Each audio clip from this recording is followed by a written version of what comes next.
Doomsday contre Broly. Deux combattants incroyablement grands, incroyablement forts et incroyablement féroces s'affrontent.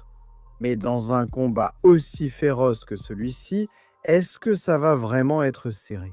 Entrons dans le vif du sujet. Doomsday, la forme finale de l'évolution. Il y a des monstres dans la fiction et puis il y a Doomsday. Ce n'est pas une créature née de la nature ou élevée par la compassion, c'est ce qui arrive quand la science regarde l'évolution et dit accélérons la survie. Bien avant que Krypton ne devienne le monde éclatant que Superman appellerait un jour chez lui. C'était un monde de morts sauvages avec des tempêtes de verre, des prédateurs de la taille de bâtiments et une atmosphère qui tuait presque tout ce qui respirait. Dans ce chaos vivait Ertron, un scientifique kryptonien obsédé par la création de la forme de vie ultime. Son procédé relevait de la pure folie. Il prenait un prototype infantile, le jetait dans la nature sauvage de Krypton et le regardait mourir. Déchiré, écrasé, brûlé, étouffé. Puis il clonait ce qu'il en restait. Il répétait ce cycle des milliers de fois. Chaque mort réécrivait l'ADN de la créature. Chaque échec la rendait plus difficile à tuer, jusqu'à ce qu'enfin, la création de Bertrand ne meure plus, mais le tue lui. Ce fut le jour où l'univers DC rencontra Doomsday, la conséquence vivante de la cruauté. Ce n'est pas un être d'émotion ou de moralité, il incarne l'instinct brut de survie. Devenu chair, une apocalypse biologique. Dès l'instant où il s'est échappé de Krypton, la puissance de Doomsday est devenue une constante cosmique. Ce qui le tue une fois ne pourra plus jamais le tuer à nouveau. Déchiré par des bêtes, il développe des plaques d'armure plus dures que le diamant. Brûlé vif, il devient ignifuge. Abandonné dans le vide, il évolue pour vivre sans air. Il ne fait pas que survivre à la mort, il s'en sert comme une arme, même à son moment le plus faible. Doomsday se tient côte à côte avec Superman. Et ça, c'est pas rien. Superman a contenu la puissance combinée du corps des Green Lantern, a surpassé des forces capables de détruire des lignes temporelles et a lutté contre des dieux. Être à ce niveau place Doomsday clairement dans la catégorie multiverselle. Il s'est battu contre Wonder Woman jusqu'à l'épuisement, la même Wonder Woman qui a brisé le sceptre de Chronos, un artefact imprégné de la vague divine qui soutient le multivers lui-même. Dans la cosmologie de DC, Superman et Wonder Woman sont les références en matière de puissance. Doomsday égale et parfois dépasse les deux, mais son histoire ne s'arrête pas au multiversel car Doomsday a accompli l'impossible. Il a vaincu Darkseid, pas un avatar, pas une ombre, le véritable Darkseid, l'incarnation conceptuelle de la tyrannie, qui existe au-delà du temps et de l'espace. Dans la sphère des dieux, le véritable Darkseid transcende les univers. C'est une idée platonicienne incarnée et Doomsday l'a brisée. C'est un pouvoir outerversal, le niveau où les êtres cessent de se battre pour des planètes et commencent à frapper des concepts. Maintenant, tu peux vraiment remettre en question la validité ou l'authenticité de tout ça. Mais selon l'auteur de l'histoire, c'est ce qu'il voulait montrer. La résistance de Doomsday, cependant, frôle aussi l'absurdité narrative. Il a encaissé les coups combinés de Superman, Wonder Woman et des Green Lantern en même temps. Il a résisté aux rayons Oméga, capables d'effacer les âmes de l'existence, des rayons assez puissants pour blesser le spectre, la colère littérale de Dieu. Et une fois que quelque chose blesse Doomsday, cela ne l'affectera plus jamais.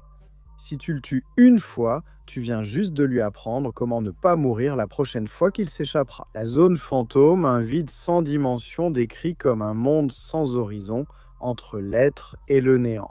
Se libérer de cela n'est pas une question de force physique, c'est un acte de défi métaphysique. Doomsday ne rejette pas seulement la mort, il rejette les règles de la réalité. Et contrairement à la plupart des brutes, Doomsday n'est pas lent. Il a tenu la cadence face à Superman qui a traversé l'hyperspace, un royaume au-delà des lois du temps et s'est échappé de la source, la fontaine de la création. En termes de décès, cela rend sa vitesse incommensurable à ses plus hautes évolutions, même le temps devient sans importance. Il ne se contente pas de se déplacer plus vite que la lumière. Il va au-delà de la causalité, mais ses pouvoirs vont bien au-delà des points et de la fureur.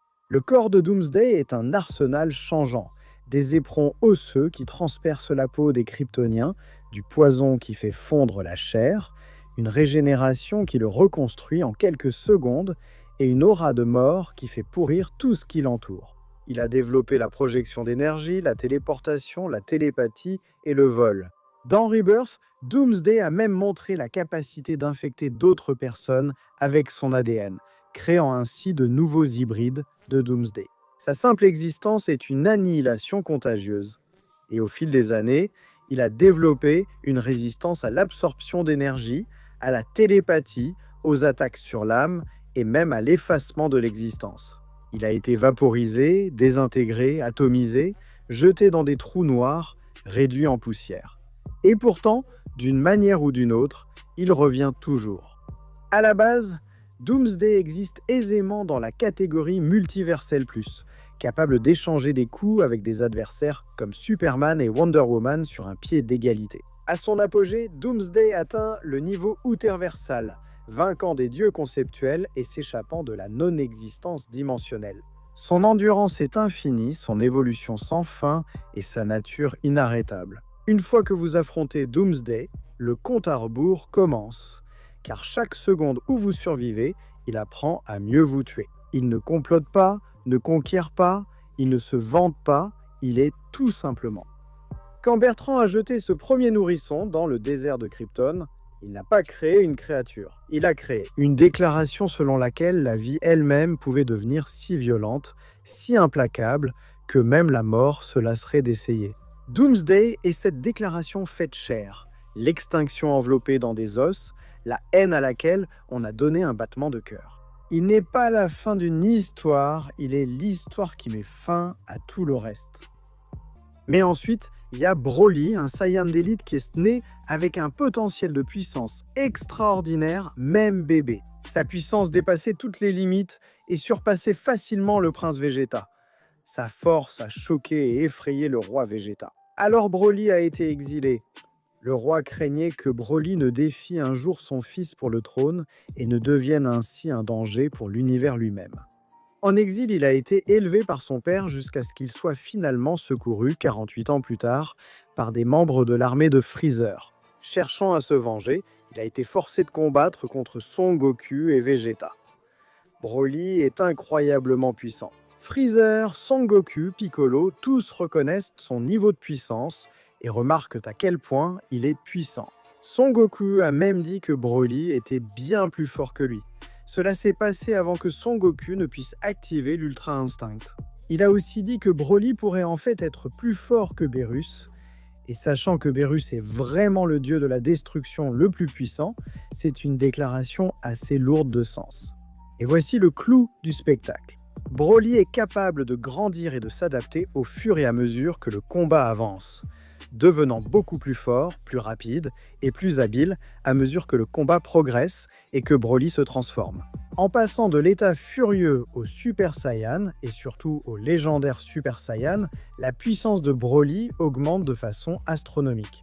En fait, Broly devrait facilement surpasser Vegeta. Quelqu'un qui a détruit des dimensions, surpassé à la fois Trunks du futur et Goku Black, et même réussi à mettre la pression à Jiren pendant un moment. Broly est clairement plus puissant que Vegeta. Il est aussi supérieur à Freezer, même si ce n'est pas forcément à Freezer noir, mais à ce stade, Freezer avait perfectionné sa forme dorée. Il pouvait détruire des planètes d'un simple doigt, et Broly a montré qu'il était largement au-dessus de lui, et il l'a prouvé en le battant violemment. En fait, Broly, elle est même supérieure à Goku, en dehors de l'Ultra Instinct.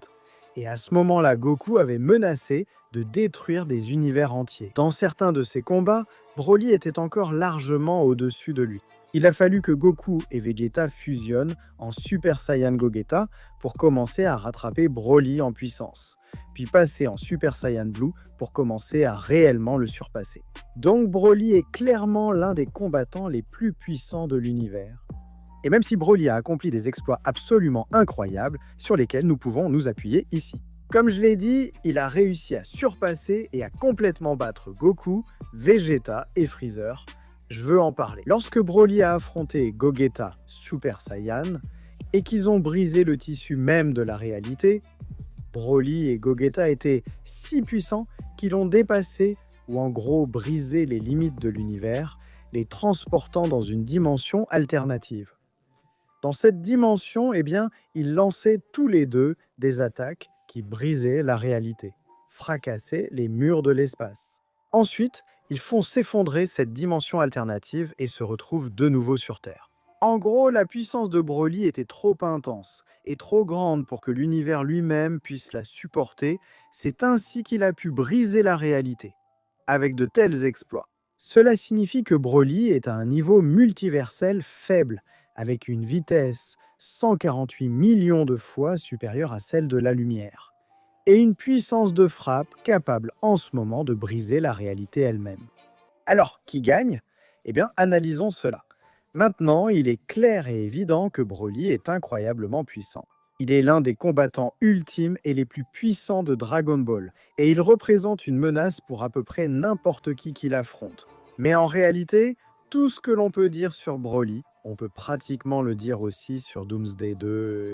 En fait, on pourrait dire que Doomsday pourrait atteindre des niveaux stellaires et même au-delà en termes de force, rien que parce qu'il est capable de se battre contre Superman.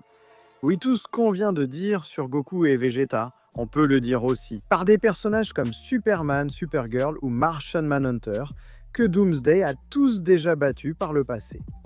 Martian Manhunter a déjà aidé à déplacer la Terre et à affronter toute la Justice League. Supergirl s'est déjà battue à égalité avec Superman, et pour ce qui est de Superman lui-même, on parle de soulever un livre infini avec des pages infinies. Il a aidé à soulever le spectre, qui est aussi lourd que toute l'éternité. Il a tenu des trous noirs dans la paume de ses mains. Il a même déplacé un système solaire compressé. Il a brisé des lignes temporelles et franchi les limites de l'espace-temps lors de certains de ses combats. Il a même déclaré que des concepts comme le poids ou même l'espace-temps lui ont totalement perdu leur sens. Il a déjà séparé des réalités entières auparavant. Il a secoué toute la zone fantôme, un univers infini sans limite et sans fin, et il a même dit qu'il pouvait la détruire complètement. C'est le gars contre qui Doomsday est capable de se battre et de vaincre. Mais voilà le truc, et je vais aussi le dire, quand on regarde bien, Doomsday est assez régulièrement un personnage inférieur à Superman. Parce que même si la renommée de Doomsday vient du fait qu'il a déjà tué Superman, cela a été modifié par la suite, pour montrer que Superman sous-estimait Doomsday. Lors de leur premier affrontement, il a perdu du temps en retenant ses coups. Nous avons aussi vu une autre version de Kal, qui a revécu l'événement, et il n'est pas mort face à Doomsday parce qu'il n'a pas hésité à tuer Doomsday.